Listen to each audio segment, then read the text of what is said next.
Mchezo ulianza vizuri,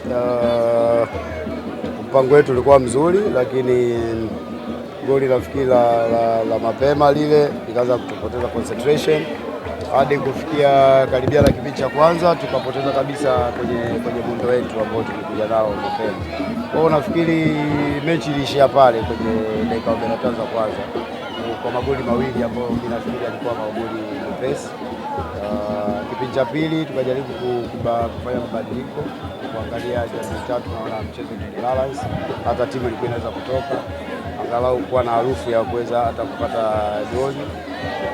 Kwa mechi imeisha hivyo. Ni makosa ambayo kama goli la nne la Simba ilikuwa la kona, bado ilikuwa ni umakini. Kwa tumeadhibiwa kwa kukosa umakini, lakini ile shepu ambayo tulikuwa tumekuja nayo nafikiri ilikuwa inaenda vizuri.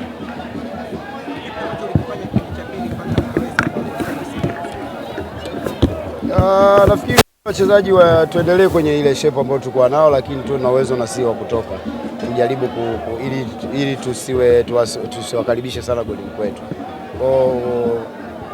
Angalau ilikuwa kidogo na wenyewe naogopesha, kwa walikuwa wanacheza na wewe kwa kuogopa kama tunaweza tukapata chochote. Coach, nafasi ya 15 pointi 22, mechi 22, pointi 14.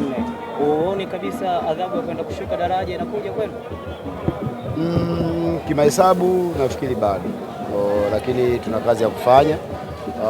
Kwa sasa inatakiwa at least kama labda mechi ya nyumbani tukipata matokeo tunaweza tukaendelea kufufua matumaini yetu, lakini tukiendelea kupoteza kama hivi ndani ya mechi 2-3, ina maana tayari tutakuwa hesabu zitaanza kukataa. Lakini ukiangalia sasa hivi mechi zilizopo na watu ambao wako juu yetu, mkipata mechi 2, mechi 3 mnaanza kuingia kucheza kwenye playoff. Kwa bado kimahesabu nafikiri bado tuko salama, lakini nikiri tu tuna kazi ngumu ya kufanya hadi tufikie hayo malengo.